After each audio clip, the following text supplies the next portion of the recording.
In just 2 months, voters in Brooklyn Center will head to the polls to elect a new mayor.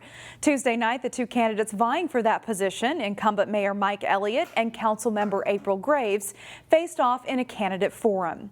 As Delane Cleveland reports, the candidates shared their feelings on everything from economic development to public safety to the structure of the city's form of government.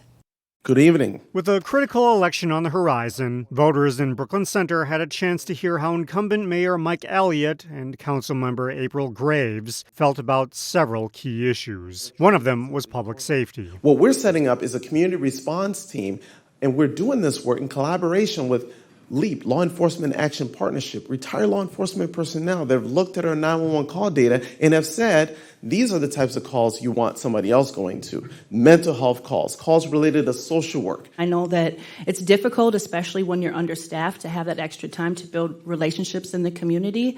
So I think the Healing Circle series that we recently started was a step in the right direction. There's more coming into the future, and I think more opportunities like that for the police to interact with the community. Another key issue was how to grow business in a city still reeling from having vacant big box stores like Target and Sears. However, both expressed optimism. I think that we are turning the tide.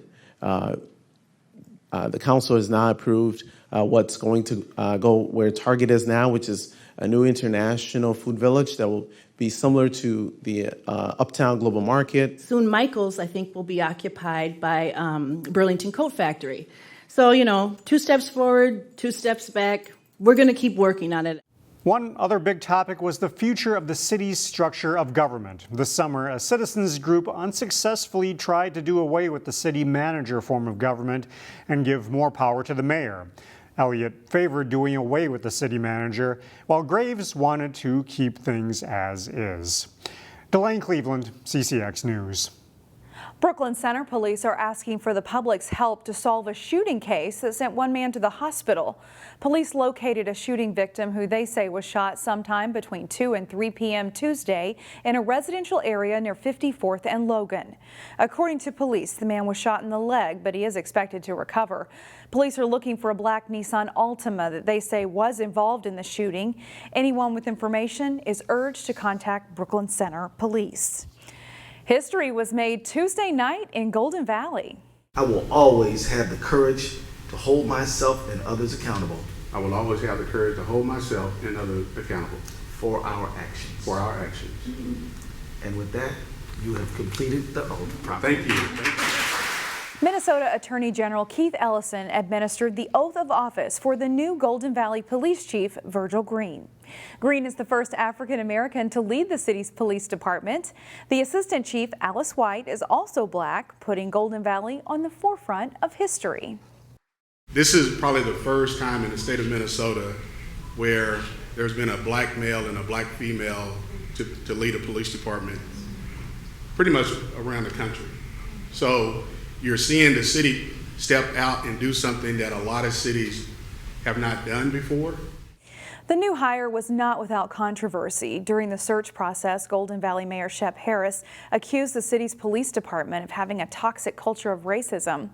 It led to interim chief Scott Nadeau withdrawing his candidacy for the permanent job.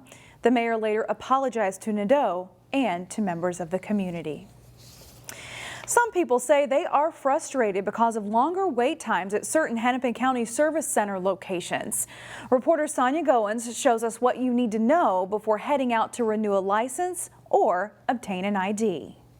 We do see a fair amount of frustration at our service desk. The Brookdale Service Center is one of the busiest locations in Hennepin County, with many people wanting to update driver's licenses, get tabs, or copies of birth certificates or marriage licenses, and much more. Title transfers, you can get DNR transactions like boat registration, boat titles. Some people show up thinking they can just walk in and get what they need right away, but that's not always the case. They assume that the service is going to be the same as it was pre-pandemic, and unfortunately, just given the climate, we can't always meet that demand. The situation has changed after the pandemic. Like other businesses, Hennepin County is dealing with staffing shortages. There's been a little bit of fluctuation, so Depending on the day, we may have challenges in meeting all of the high demand that we have. Hennepin County officials are asking people to schedule ahead to guarantee service. People say they get in pretty fast with an appointment. We made the appointment online like last week, and then when we were here, it took probably a half hour. I got here about like 9, and then they called me around like 9:45, so. The service center is also seeing an influx of customers who are coming in to get a real ID, which is required for U.S. air travel starting in May. If you don't have a real ID or a real ID compliant license, like an enhanced ID or a passport, by that time, you won't be able to get on a domestic flight. If you're coming to the service center for a real ID, it's a good idea to gather all the required documents ahead of time.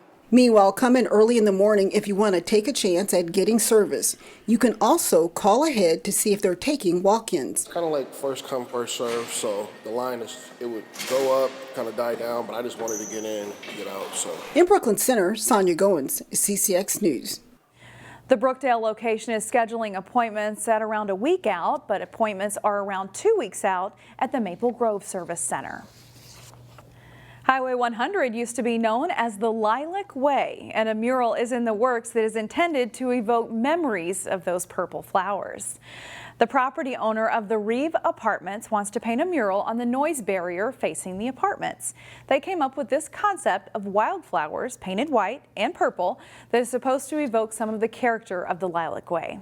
If the project gets MnDOT's permission, the mural would be completed this month.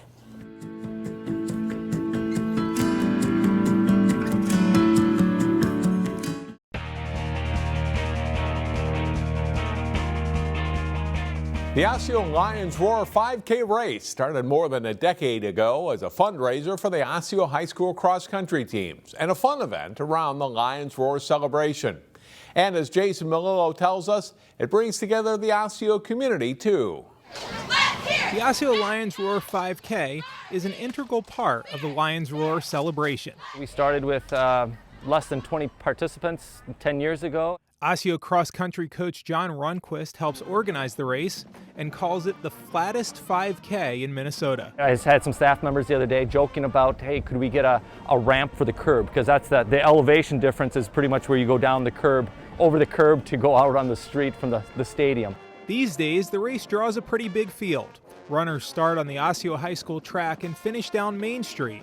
Along the way, Oriole cross-country runners offer guidance and support. We have all of our runners just around the whole course marshaling, make sure no wrong turns are made. Very positive energy, a good environment to be around. For sure, a time that we look forward to as a team, and a more laid back and less serious time, but also a really fun and enjoyable moment as we get to cheer on people that we might not know. The Lions Roar 5K started in 2011, and it's the primary fundraiser for Osseo High cross-country teams. All of the money that's fundraised through the race helps, and it comes back to the team. It supports our coaches and all of our events and our races, and it ends up supporting the runners in the end. And of course, you don't have to be a serious runner to lace up your sneakers for this race. I think the eldest will be 80 years old that will be participating. And then, we'll have kids that are 6 years old out there. Jason Melillo, CCX Sports. The Osseo Lions Roar 5K is this Saturday. You can register at OsseoLionsRoar5K.com. A good early season matchup in girls soccer Tuesday as Wayzata hosted Minnetonka. The Trojans and Skippers are both ranked in the top 10. Here's Jason Melillo with the highlights. It's undefeated Wayzata hosting Lake Conference rival Minnetonka in girls soccer. First half, Darby Allen's corner kick finds its way in for a 1-0 Tonka lead. Then early in the second half, Gabrielle Ryan with a nice hit for another Skippers marker. They're up 2-0. 20 seconds later, Wayzata responds. Grace Espy plays the ball off her knee and then chips it in. Then Espy chases down the free ball and does it again, leveling the score at 2 with just 2 minutes remaining in the second half, and the Trojans come back to earn a hard-fought draw. Jason Melillo, CCX Sports. The Armstrong boys soccer team is off to a solid start. The Falcons lit up the scoreboard Tuesday. Jay Wilcox has the highlights. Armstrong, one of 4 teams tied for first early in Northwest Suburban Conference boys soccer play as they host Totino-Grace. Armstrong's James Sandos sends the pass ahead to William Sarr. The keeper challenges, but Saar gets it back and tucks it into the open net for a 1-0 lead. Grace answers as William Junker banks it off the goalpost and in from a tough angle. The game's tied 1-1 midway through the first half. Armstrong closes the half with a huge flurry. Nathan Hunt's free kick is off Micah Miller, and Moses Kamara is there to put it away for a 2-1 lead. Less than 4 minutes later, Saar has some room. He puts on the brakes and buries the shot on his way to a hat trick. It's 3-1. About a minute later, Miller chips it high to Kamara, who settles the ball and calmly beats the defender to score his second of the night. It's 4-1 Falcons. Late in the half, Hunt serves one in from the wing, and Bennett Higgins scores on the header. It's 6-1 at halftime, and Armstrong goes on to win 12-1 to improve to 3-1 this season. Jay Wilcox, CCX Sports. Thanks, Jay. The Totino-Grace girls beat the Armstrong Cooper Co-op team 3-0 Tuesday. And that's all for sports. I'm John Jacobson. Find more prep sports games and highlights at ccxmedia.org and follow us on social media.